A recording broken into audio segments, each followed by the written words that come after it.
du monde entier pour prendre une photo de l'une des résidences les plus connues de Washington. La Chine est un marché important pour la capitale américaine et son office du tourisme lance même un programme spécial pour aider les hôtels, les restaurants et d'autres entreprises à attirer des visiteurs chinois. L'entreprise de marketing Destination DC dit que les chiffres de 2018 ne sont qu'un léger problème.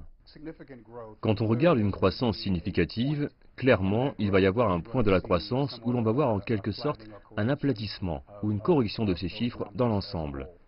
Je pense qu'il y aura encore un grand intérêt et que par conséquent, il y aura encore beaucoup de croissance.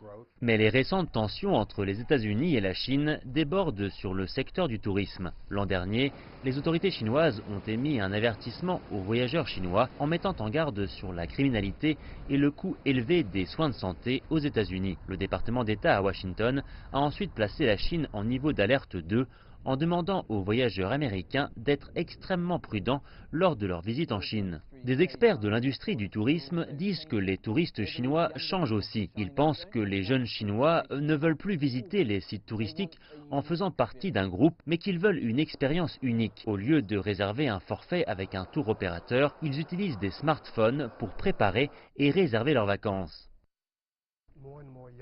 De plus en plus de jeunes de la génération Y aiment voyager de manière indépendante.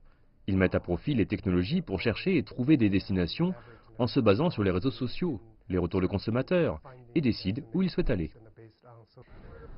L'Association américaine du voyage a prévu que les touristes chinois seront les touristes étrangers les plus nombreux d'ici 2020, en dehors des touristes britanniques. Mais les derniers chiffres montrent que la montée rapide de la Chine dans le classement est en train de ralentir, au moins pour le moment.